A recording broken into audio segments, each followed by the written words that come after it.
एक बार की बात है। एक बार गौतम बुद्ध एक नगर में गए। जैसे ही नगर वालों को पता चला कि यह एक बहुत बड़े महात्मा हैं, सभी लोगों ने उपहार देने लगे। बड़े बड़े शाहूकार, धन दौलत वाले उन्हें उपहार देने लगे। बड़े बड़े राजा महाराजा भी उन्हें हीरे मोती देने लगे। भगवान बुद्ध ने सबके उपहार स्वीकार किए। इतने में एक बुढ़िया आई। वह बुढ़िया लाठी लेकर चलती थी। वह भी महात्मा बुद्ध को उपहार देने आई। उसने महात्मा बुद्ध से कहा, हे महात्मा, जैसे ही मुझे पता चला कि आप बहुत बड़े महात्मा हैं तो सबने आपको उपहार दिए।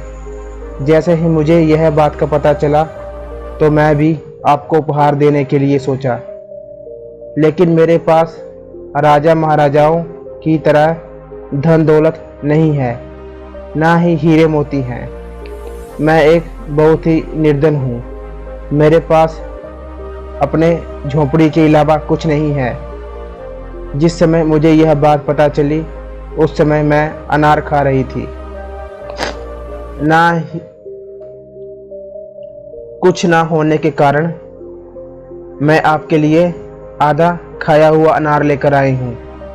यदि आप मेरी इस तुच्छ भेंट को स्वीकार करें तो मैं अपने आप को सौभाग्य समझूंगी। महात्मा बुद्ध ने दोनों हाथों से उस बुढ़िया का तोहफा स्वीकार किया।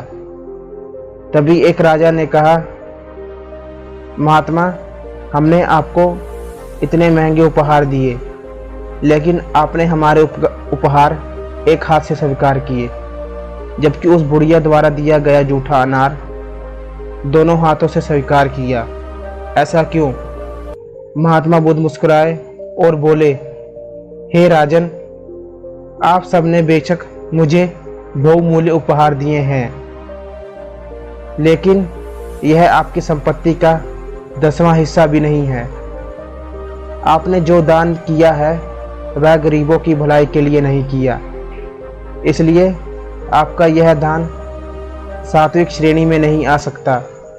दूसरी तरफ बुढ़िया ने अपने मुंह का कोल मुझे दे दिया, अपने मुंह का निवाला मुझे दे दिया, जबकि इस बुढ़िया के पास कुछ भी नहीं है सिवाय इसके झोपड़े के अलावा।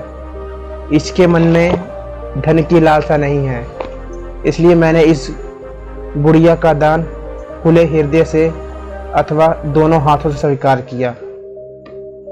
तब उस राजा को सारी बात समझ में आ गई और उसे पछतावा होने लगा कि मैंने यह प्रश्न क्यों पूछ लिया। दोस्तों, इसी तरह कई लोग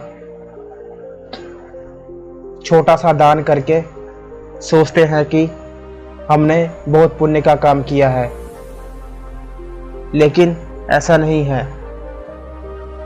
हमने वह दान किस मन से किया है, किस श्रद्धा से किया है, वह मायने रखता है, ना कि हम अपने द्वारा दिया गया छोटा दान को बहुत बड़ा दान समझते हैं। हम जितने अच्छे मन से, जितनी अच्छी श्रद्धा से दान करेंगे, हमें उतना ही पुण्य मिलेगा।